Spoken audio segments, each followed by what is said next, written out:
Good afternoon everyone. Today is 30th of January. अभी 2:30 PM वाला हम लोगों का ये क्लास है। एक्स्ट्रा क्लास नहीं है, कंपेंसेटरी क्लास है। जो एक लेक्चर नहीं हो पाया था उसकी जगह हम अभी मिल रहे हैं। ठीक है, तो लास्ट वाली क्लास में हमने जो देखा था,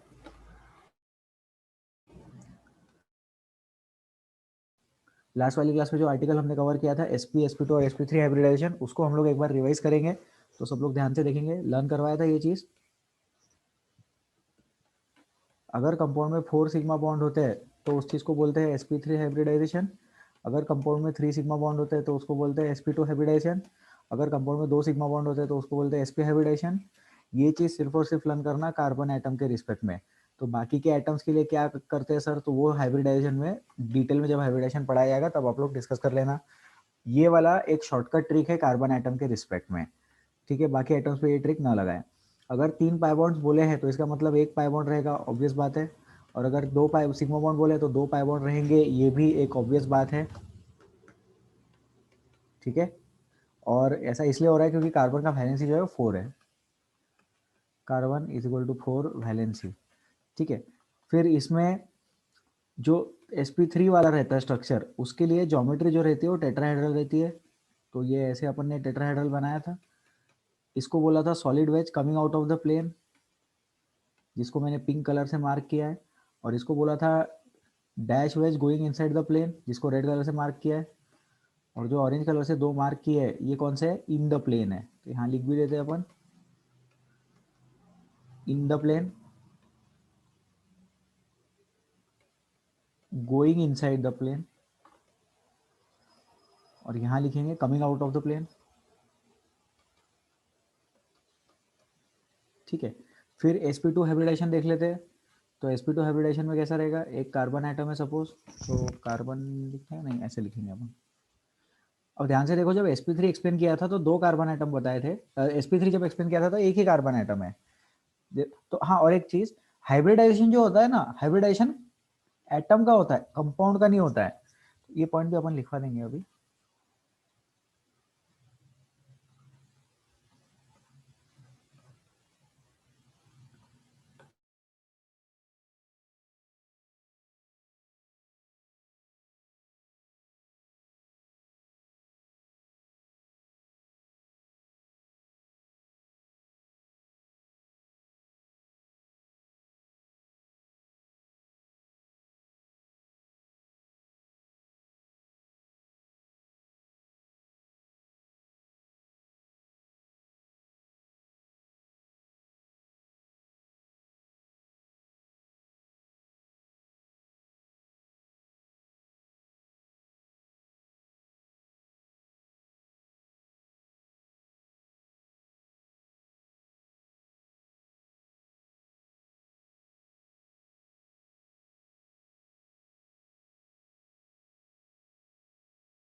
ठीक है, तो बोर्ड पे जितना भी दिख रहा है लिख लो, अपन डिस्कस करेंगे, जल्दी लिखे।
चलो डिस्कस करते हैं। तो 3 स्ट्रक्चर्स आप लोगों को दिखाई दे रहे होंगे, sp3 का स्ट्रक्चर, sp2 का स्ट्रक्चर और sp का स्ट्रक्चर। ध्यान देखें, ध्यान दें यहाँ पर कि sp3 वाले स्ट्रक्चर में we are writing only one carbon item. We have mentioned only one carbon item for sp3 structure. We have mentioned only 2 carbon items for sp2 structure. sp3 और sp2 स्ट्रक्चर्स के लिए हम 1 और 2 carbon items लिख रहे हैं, और sp वाले स्ट्रक्चर के लिए भी हमने 2 कार्बन आइटम्स लिखे हैं। तो दोनों कार्बन आइटम्स का sp हाइब्रिडाइजेशन है sp वाले में, दोनों कार्बन आइटम्स का sp2 हाइब्रिडाइजेशन है sp2 वाले में, और जो अकेला कार्बन आइटम दिखाया गया है वहां पे, जिसको अपन CH4 जैसा कंसीडर करें, उसका हाइब्रिडाइजेशन वहां पर sp3 दिख रहा है हमें।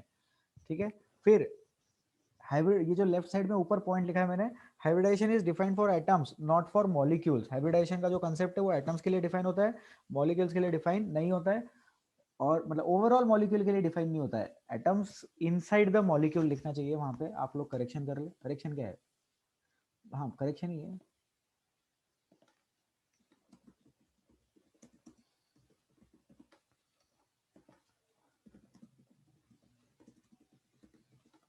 For atoms inside a molecule, ये ज्यादा सही हो गया।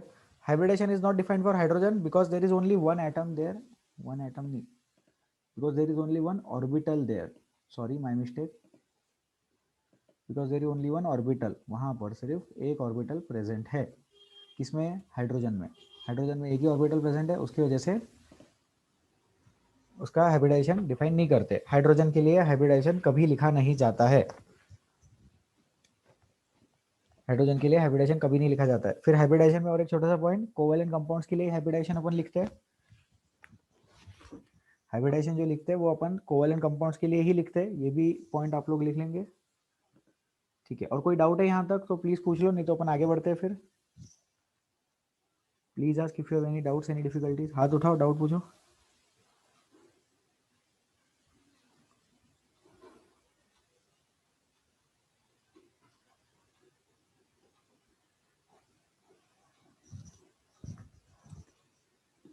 ठीक है, आगे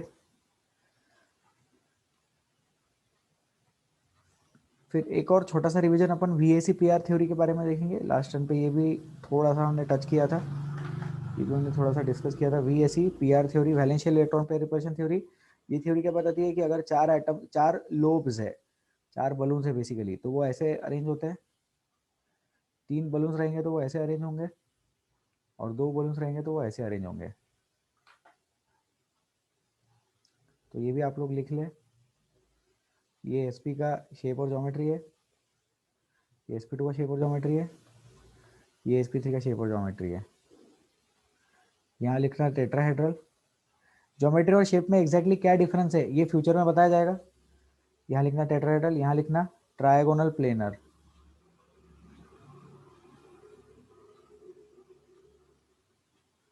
और यहाँ लिखना लीनियर।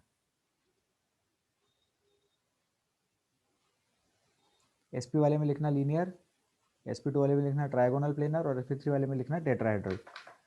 ठीक है, लिख लो इस चीज़ को और स्ट्रक्चर्स बना लो, कोई डाउट है तो पूछ लो।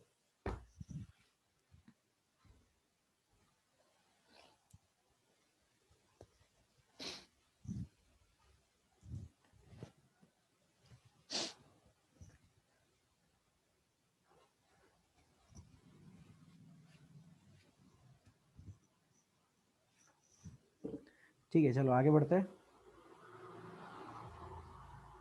तो अब अपन देखते हैं वो इवन नंबर और ऑड नंबर वाले केस में क्या हो रहा है। तो ये है इवन नंबर वाला कैटेगरी, और ये है ऑड नंबर वाला कैटेगरी। ठीक है, तो ऑड नंबर वाले कैटेगरी में देखो, यहाँ पे अगर हाइड्रोजन एटम, यहाँ पे हाइड्रोजन है, तो अपन क्लोरीन लिखते हैं, और यहाँ पे क्लोरीन लिखेंगे, और यहाँ क्लोरीन हाइड्रोजन लिखेंगे, तो ये अपन लिखेंगे कि ट्रांस है। फिर इसी का एक स्ट्रक्चर बनाएंगे।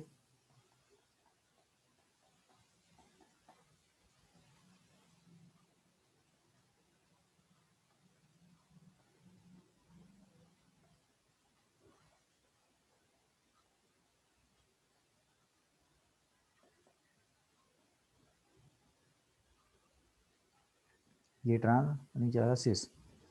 ठीक है, ऐसा क्यों हो रहा है, क्योंकि देखो हमेशा अल्टरनेट चलता है। क्या चलता है, अल्टरनेट चलता है। अगर ये इन द प्लेन हो गया तो ये वाला आउट ऑफ द प्लेन हो जाएगा, फिर ये इन द प्लेन हो जाएगा, ये आउट ऑफ द प्लेन हो जाएगा और ये इन द प्लेन, ऐसे अल्टरनेट चलाते जाना। तो अगर इन इन रहेगा तो ही ज्योमेट्रिकल आइसोमेरिज्म पॉसिबल है। तो यहाँ पे अपन एक पॉइंट भी लिख ले, इन इन जी आई पॉसिबल। और अगर इन आउट रहता है तो जी आई नॉट पॉसिबल, ऐसा लिख लेना। ठीक है, फिर इधर देख लो, हाइड्रोजन क्लोरीन, क्लोरीन हाइड्रोजन,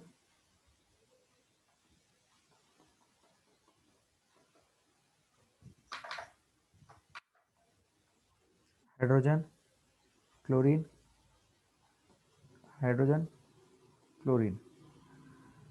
तो यहाँ लिखना compound A, compound B, line बनाना है यहाँ पे, और लिखना A and B are identical.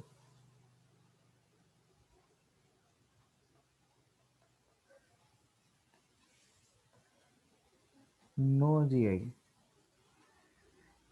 ये जी आई एक्स नहीं लिखा है, इन आउट वाली कंडीशन में जी आई डज नॉट एग्जिस्ट।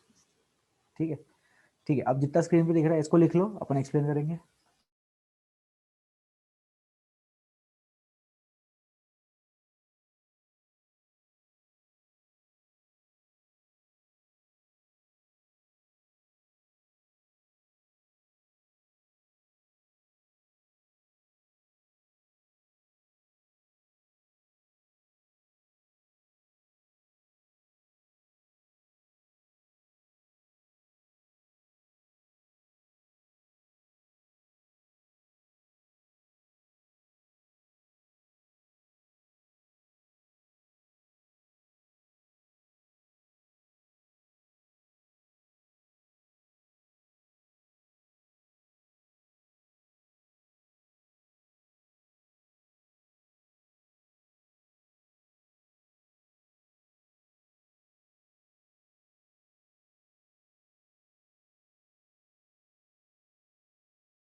चलो डिस्कस करते हैं। रितेश बताइए डाउट, अनम्यूट करिए। Sir DNE does not exist, okay. जी आई एग्जिस्ट नहीं करता।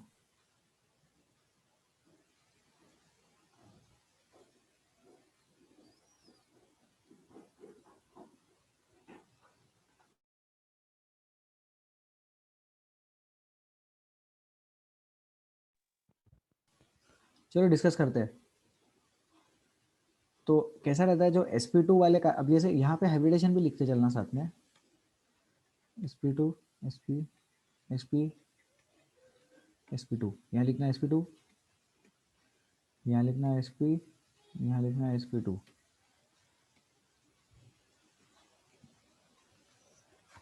ठीक है, अब यहाँ पे देखिए कंसेप्ट, आउट ऑफ द, ये इन है, इनसाइड द प्लेन है, ये मार्कर दिखता है क्या, हाँ, ये देखो ये वाली चीज इनसाइड द प्लेन है। अगर ये इनसाइड द प्लेन चला गया तो इसके रिस्पेक्ट में जस्ट अगले वाले को आउट ऑफ द प्लेन जाना पड़ेगा, इन के बाद आउट, फिर आउट के बाद जस्ट अगले वाले को इन द प्लेन जाना पड़ेगा, फिर इन के बाद जस्ट अगले वाले को आउट जाना पड़ेगा और आउट के बाद अगले वाले को इन जाना पड़ेगा। तो अगर सामने सामने हो जाते हैं, इन इन होता है तो जीआई शो करता है। तो जाहिर सी बात है कि अगर इन इन वाला जीआई शो करेगा तो हम लिख सकते हैं क्या, आउट आउट वाला भी जीआई शो करेगा।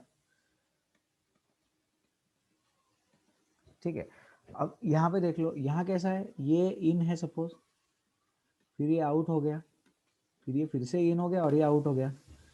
तो इन और आउट वाले जीआई शो नहीं करते, इसलिए नो जीआई। तो इसका रीजन लिख लेंगे।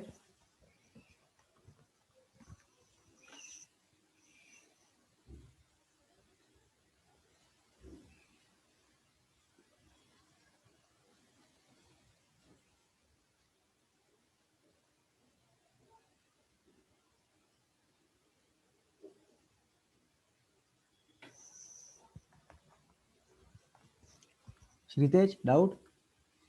सर इनसे शुरुआत करना क्या? आउट से भी किया तो भी चलता, फिर out in out in out out out GI show करता। ये इन और आउट एक्सप्लेन करने के लिए, इन और आउट का मतलब समझ में आ रहा है ना, इन द प्लेन और आउट ऑफ द प्लेन। हाँ हाँ। बस ठीक है। सर फिर वो जहाँ पे आपने आउट लिखा वो भी इन से हो सकता है क्या? हाँ, हो सकता है ना, मतलब देखो अभी मॉलिक्यूल को आप देख रहे हो सामने से, तो अगर आप हाँ मॉलिक्यूल को सामने से देख रहे हो तो पहली वाली चीज इन है, दूसरी वाली चीज आउट है। हाँ। फिर मॉलिक्यूल को ऊपर से 90 डिग्री से देखोगे तो पहली वाली चीज आउट हो जाएगी, दूसरी वाली इन हो जाएगी। यस सर, समझ गया। Thank reference point of view से देखने वाले की बात है, ठीक है। You. Yes sir, thank okay sir, ठीक है, और कोई डाउट यहाँ पे? Any doubts please ask, no doubts? ठीक है, आगे बढ़ते हैं। तो हाँ, यहाँ पे अपना ज्योमेट्रिकल आइसोमेरिज्म खत्म होता है। अब अपन ऑप्टिकल आइसोमेरिज्म डिस्कस करेंगे। नहीं सॉरी, अभी यहाँ पे अपना sp2 sp3 sp हाइब्रिडेशन खत्म होता है। अब हम लोगों को EZ वाला सिस्टम डिस्कस करना है, राइट। तो पहले एक क्वेश्चन देखो, क्वेश्चन लिखेंगे सब लोग, सॉल्व करेंगे उसको।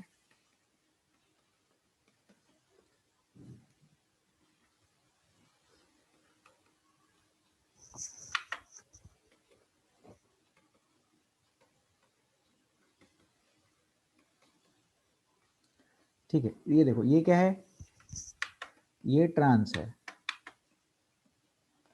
और ये क्या है, ये सेस है, बराबर। लेकिन अभी ऐसा कंपाउंड इमेजिन करो, ये लिख लो क्या ऐसा, ये खत्म हो गया यहाँ पे।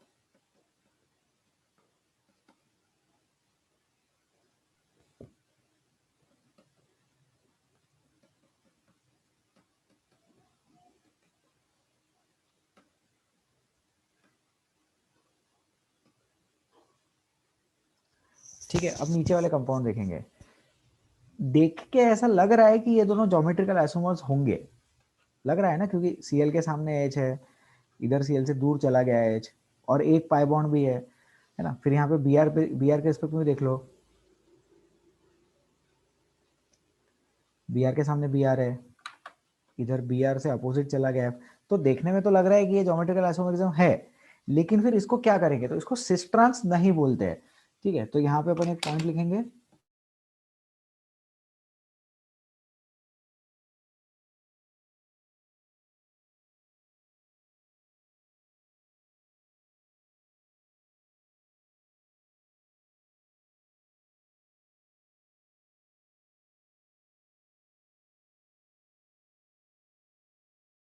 ठीक है, ये पॉइंट लिखेंगे, ये ज्योमेट्रिकल आइसोमर्स है लेकिन ये सिस ट्रांस नहीं है, ऐसा लिख लो।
ठीक है, तो ऐसे वाले क्वेश्चंस के लिए ईजेड सिस्टम ये डेवलप किया गया था। कौन सा सिस्टम डेवलप किया गया था?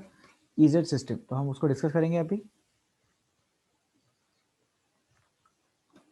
तो जैसे वही वाला कंपाउंड फिर से बना लेते हैं अपन।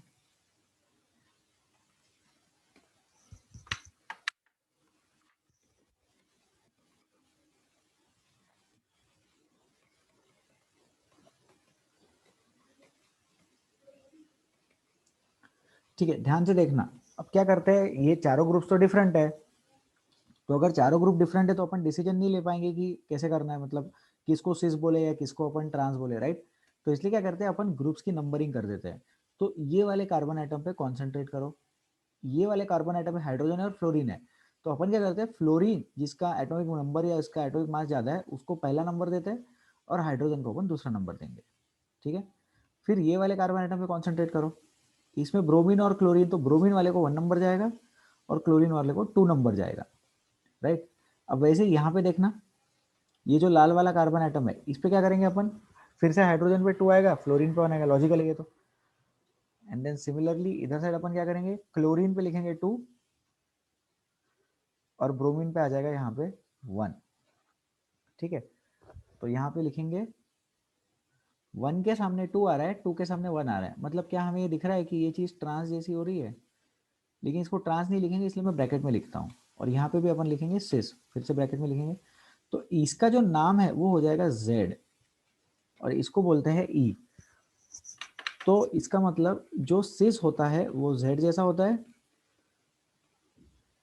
और जो ट्रांस होता है वो E जैसा होता है। ये लिख लेना। तो इसको लर्न कैसे करते हैं, जब अपन सिस बोलते हैं तो सिस ऐसे बोलते हैं, इसलिए Z is like cis. Z stands for zusammen and E stands for entgegen. ठीक है, कुछ नहीं, बस नाम है, लर्न करना है अपन को नाम। Z वाली चीज मतलब सिस जैसी, 1 के सामने 1 आ गया, 2 के सामने 2 आ गया। और ट्रांस वाली चीज E जैसी, 1 के अपोजिट 1 आ गया और 2 के अपोजिट 2 आ गया। तो ऐसा कब यूज करते हैं, जब डिफरेंट डिफरेंट ग्रुप्स प्रेजेंट होते हैं तब यूज करते हैं। तो आप लोग लिख लेना कि अगर डिफरेंट डिफरेंट ग्रुप्स प्रेजेंट होते हैं तो उसमें सिस ट्रांस नहीं लिख सकते, एंड इसीलिए इजेड डेवलप किया गया है। अगर डिफरेंट डिफरेंट ग्रुप्स प्रेजेंट होते हैं तो सिस ट्रांस नहीं लिख सकते, उसमें इजेड लिखते हैं। हार्दिक बताइए सर। सर वो किस बेसिस पे करते हैं बता। क्या बोल रहे हो सर, फिर से बोलो, किस बेसिस पे? हाँ, एटॉमिक नंबर या एटॉमिक मास के बेसिस पे कर रहे हैं।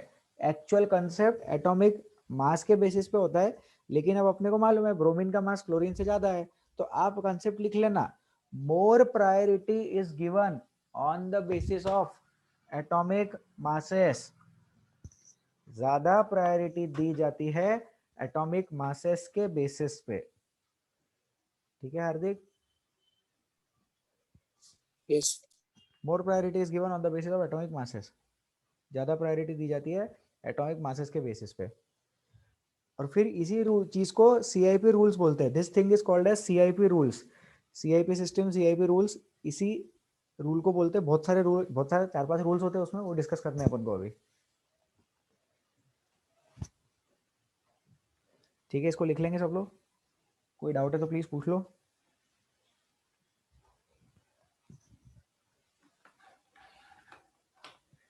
चलो आगे बढ़ते हैं, इसको करते हैं डिलीट। श्रीतेज बताइए सर, बोलिए। सर हाँ सर। ये इसमें मतलब सिर्फ जेड कब रहता है और ई कब रहता है? देखो, 1 के सामने 1 आ गया और 2 हाँ के सामने 2 आ गया, बराबर? हाँ तो ये सिस जैसा दिख रहा है। यस सर सामने के सामने आया तो सिस, अपोजिट आया तो ट्रांस, बराबर? यस सर तो बस ट्रांस वाले को बोलना ई और सिस वाले को बोलना जेड। ठीक है सर? यस समझ गया थैंक लिख लो इसको, आगे बढ़ते हैं।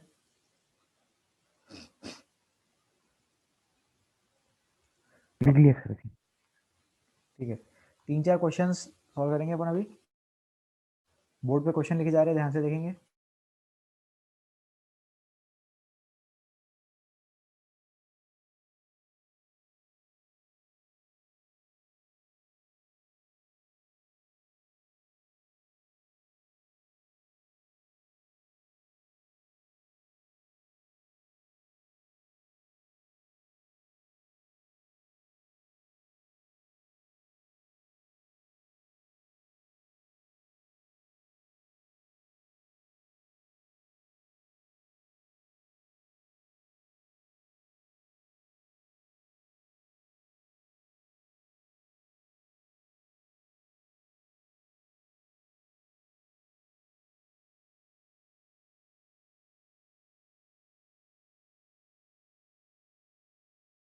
ठीक है, ये 4 क्वेश्चंस है। आपको क्या करना है, इसका नाम देना है, ई होगा या जेड होगा, और फिर उसके बेसिस पे उसका ज्योमेट्रिकल आइसोमर भी ड्रॉ करना है। तो ये चारों क्वेश्चंस लिख लो, ई होगा या जेड होगा ये फाइंड आउट कर लो, और फिर उसके बेसिस पे ज्योमेट्रिकल आइसोमर भी फाइंड आउट करें।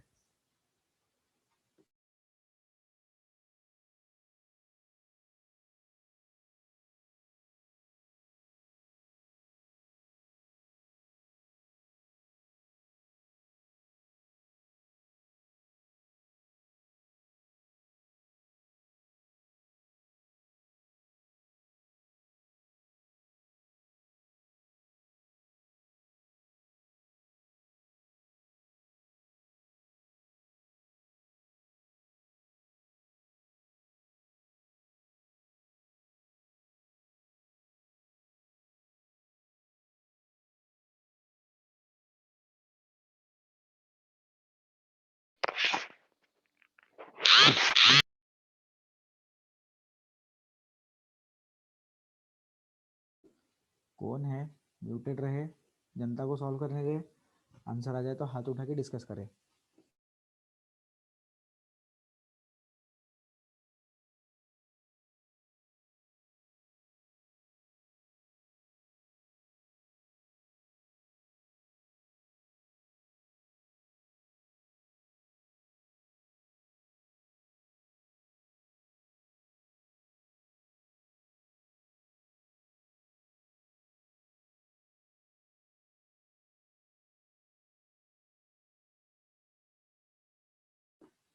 बोलिए सर, श्रीतेज।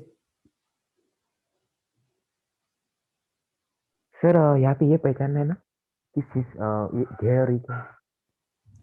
हाँ, ई है या जेड है ये पहचानना है, और फिर जो कुछ भी है उसका दूसरा वाला फाइंड आउट करना है, जैसे ई और जेड ज्योमेट्रिकल आइसोमर से बराबर। Yes sir. तो अगर आपका कंपाउंड जेड आया तो ई ड्रॉ करना है, ई आया तो जेड ड्रॉ करना है, और चारों कंपाउंड्स के लिए सॉल्व करना है।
चलो डिस्कस करते हैं। आंसर आया क्या? आंसर देने के लिए हाथ उठाए प्लीज।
ठीक है, फर्स्ट क्वेश्चन, उसमें देखो लेफ्ट हैंड साइड के कार्बन एटम पे CH3 और हाइड्रोजन दिख रहा है, तो CH3 को 1 नंबर मिलेगा और हाइड्रोजन को 2 नंबर मिलेगा।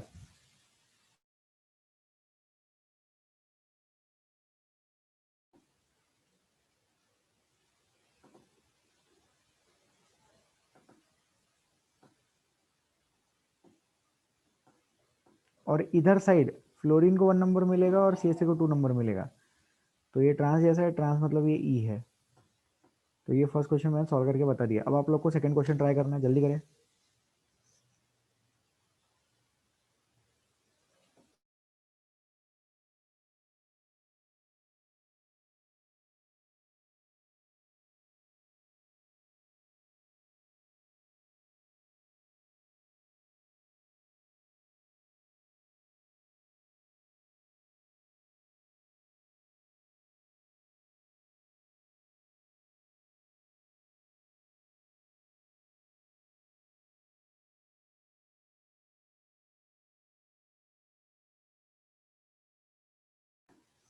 जय,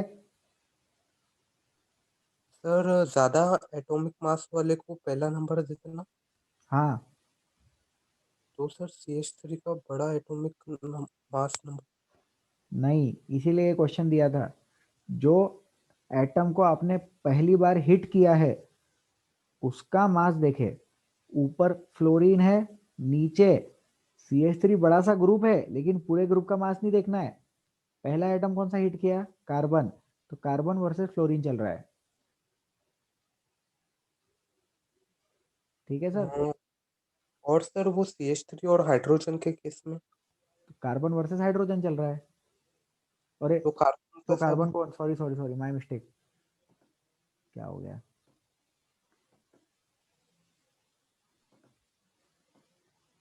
फिर तो कहानी चेंज हो गई पूरी।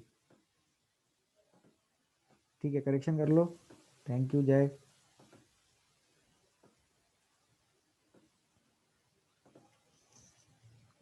ठीक है, सेकंड क्वेश्चन ट्राई करें।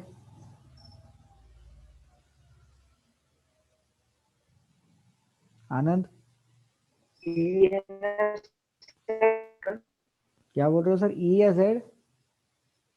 ई, हाँ ठीक है, देखते हैं। Hydrogen 2, fluorine 1। तो ये देख के हमें समझ में आता है कि फ्लोरीन जो है कि हाइड्रोजन जो है वो तो हमेशा सबसे कम मास वाला चीज है। तो ऐसे केस में हमेशा हाइड्रोजन को तो 2 नंबर मिलेगा ही मिलेगा। तो आप लोग ये कहीं लिख के भी रख सकते हो, पॉइंट याद भी रख सकते हो कि हाइड्रोजन हमेशा 2 नंबर ही रहेगा, क्योंकि उसका मास कम है और हम कार्बन के रिस्पेक्ट में सोचते हैं। ठीक है, ब्रोमीन को 1 देंगे और CH3 को 2 नंबर देंगे यहाँ पर भी। वेरी गुड, तो इसका आंसर आ जाएगा ई, करेक्ट आंसर। रितेश, डाउट है क्या? Yes sir. बोलिए सर। सर मतलब जिसका कम है उसको दो देना। हाँ सर, जिसका मास ज़्यादा उसको देना है ज़्यादा प्रायोरिटी। प्रायोरिटी का मतलब छोटा नंबर। हाँ। ठीक है सर, ओके। और तो फिर वहाँ पे CH3 को ज्यादा इसलिए उसको 2 मिला। CH3 को कहाँ पे? वो एटॉमिक मास CH3 का कौन से, पहले क्वेश्चन में कि सेकंड क्वेश्चन में? सेकंड क्वेश्चन में, सेकंड। नहीं, सेकंड क्वेश्चन में CH3 का कंपैरिजन हो रहा है ब्रोमीन के साथ, बराबर। यस। CH3 में भी सिर्फ हम कार्बन को ही कंसिडर कर रहे हैं, क्योंकि जो एटम को जाके टच कर रहे हैं उस एटम के रिस्पेक्ट में सोचना है, पूरे के पूरे ग्रुप के रिस्पेक्ट में नहीं सोचना है। ठीक है। हाँ यस सर, सॉरी। हाँ, तो CH3 में अपन देख रहे हैं कार्बन का मास कितना होता है, कार्बन का मास 12। 12। नीचे है ब्रोमीन, ब्रोमीन का कितना होता है मास 79। तो ब्रोमीन जीत गया। जो जीत गया उसको पहला नंबर, जो हार गया उसको यस। दूसरा नंबर। ठीक है sir. Yes sir, thank you. Okay sir. Hardik, sir answer है ठीक है, रुक जाओ एक सेकेंड। ठीक है भाई, तो पहला जेड, दूसरा ई। किसी को डाउट है तो हाथ उठाओ। चलो हार्दिक, थर्ड आंसर बताए। ई। ई आ रहा है आपका आंसर, अपन डिस्कस करते हैं। तो ब्रोमीन को देना है 1 नंबर, और OH में ऑक्सीजन कंसिडर करना है, पूरे के पूरे ग्रुप को नहीं लेना है, सिर्फ O को देखना है। जो पहला एटम अपन ने हिट किया उसके बारे में सोचना है। इधर क्लोरीन को 1 देना है और फिर OH में वही चीज कि O को 2 देना है। तो इसका नाम भी आ जाएगा ई। इसका आंसर आ जाएगा ई, क्योंकि ये स्ट्रक्चर कैसा दिख रहा है, ट्रांस के जैसा दिख रहा है स्ट्रक्चर। सीस जैसा दिख रहा है क्या, नहीं ट्रांस जैसा दिख रहा है। Next fourth question, fourth question Shritej answer देंगे क्या, यस सर। बताइए सर। सर जेड आ रहा है मेरा। जेड आ रहा है, ठीक है देखते हैं। हाइड्रोजन को कितना नंबर, श्रीतेज अनम्यूट। हाँ अनलिमिटेड। हाँ इसको बताओ कितना, 2। 2 दे लेंगे 2। इसको क्या देंगे, 1 देंगे। 1 देंगे। इसको क्या देंगे, इसको 2 देंगे। 2 2 तो हाँ देंगे। इसको क्या देंगे, 1 देंगे। फिर ये क्या हो गया, ये होंगे शायद। ये होगा, ठीक है ये यस। ओके। थैंक। ठीक है, अब सब लोग एक और पॉइंट लिख लेना यहाँ पे कि ये जो चौथा वाला कंपाउंड है उसको तो अपन ट्रांस भी बोल सकते हैं ना, क्योंकि उसमें तो ग्रुप सेम सेम हो गए। तो इजेड कब लिखते हैं, जब ग्रुप डिफरेंट डिफरेंट रहे तब लिखते हैं। तो आप लोग एक पॉइंट लिख लेना, all trans are E but all E are not trans.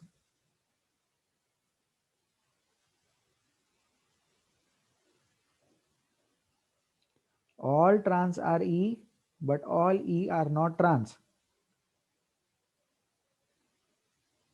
सारे ट्रांस ई है लेकिन सारे ई ट्रांस नहीं है, लिख लो।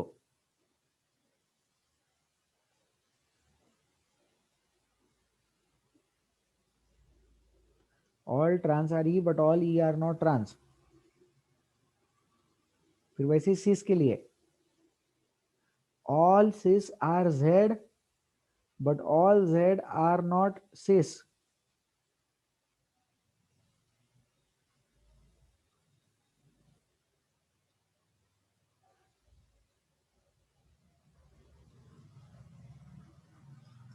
All cis are Z but all Z are not sis.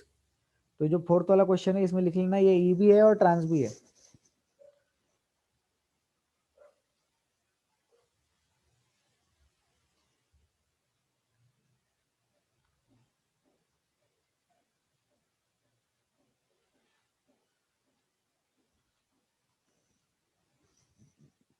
Fourth question में लिखना है ई भी है और ट्रांस भी है। अब आप लोगों को क्या करना है, जो चारों कंपाउंड्स है इनके ज्योमेट्रिकल आइसोमर्स बनाने हैं। Please create the geometrical isomers of all these 4 compounds.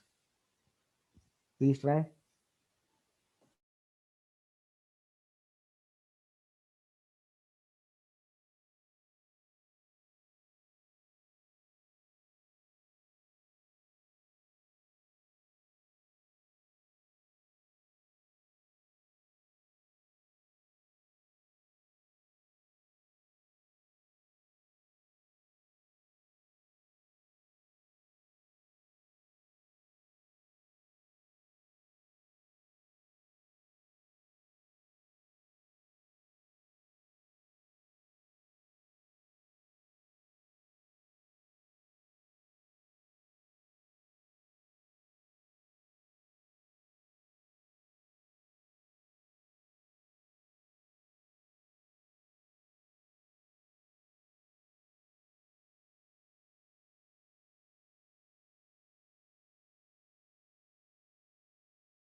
चलो आंसर आया क्या?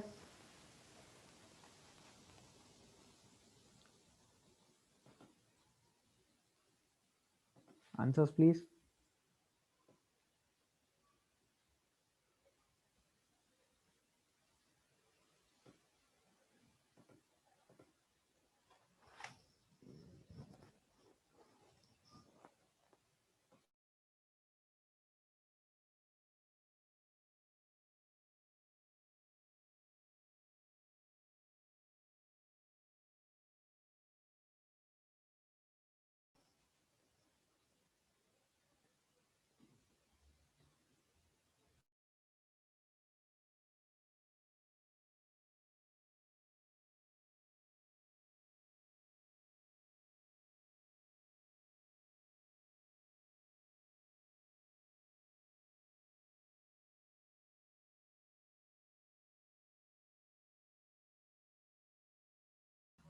ठीक है, एक क्वेश्चन सॉल्व करके बताए। जय अनम्यूट करिए, कुछ बताना चाहेंगे आप? सर इसका ज्योमेट्रिकल आइसोमरिज्म बनाने के लिए बस वो सेम साइड के एटम्स की वो पोजीशन एक्सचेंज कर एक्सचेंज देना। कर देना बस। एटम्स की पोजीशन एक्सचेंज करना, एटम्स रहो या ग्रुप्स रहो। अब जैसे ये केस में आप देख पा रहे हो कि मैंने मिथाइल ग्रुप और हाइड्रोजन की पोजीशन एक्सचेंज की है, बराबर जय? Yes sir. बस क्या करना, उसी कार्बन एटम पे एक्सचेंज करना। इस कार्बन एटम के ग्रुप उस कार्बन एटम के साथ मत एक्सचेंज करना, ठीक है? Yes sir. Okay sir, mute कर लो। ठीक है, तो सब लोग ध्यान देंगे। ज्योमेट्रिकल आइसोमर बनाने के लिए कोई भी कार्बन, दो कार्बन एटम है ना, तो दोनों कार्बन एटम में से कोई भी कार्बन एटम के ग्रुप एक्सचेंज कर लो, अपना काम हो जाएगा, ज्योमेट्रिकल आइसोमर बन जाएगा। ठीक है, सेकंड क्वेश्चन ट्राई करते हैं। चलो इसके सारे आंसर मैं ही बता देता हूँ। कोई भी एक ग्रुप आप चेंज कर सकते हो। श्रीतेज अनम्यूट। Yes sir. डाउट है क्या? नहीं आंसर। आंसर नहीं, आंसर इजी है इसका। ठीक है, बस ये इसमें क्या करना, ये वाले कार्बन एटम पे चेंज कर दिया मैंने। आप कोई भी कार्बन एटम पे ग्रुप चेंज कर सकते हो।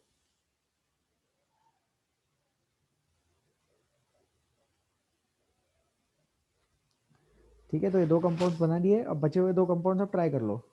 ये जो ई वाला है इसका तो सीएस अपन बना ही सकते हैं, जो चौथा वाला है उसके तो OH OH एक साथ ऊपर आ जाएंगे। ठीक है, चलो थर्ड वाले कंपाउंड का बना के बताते हैं।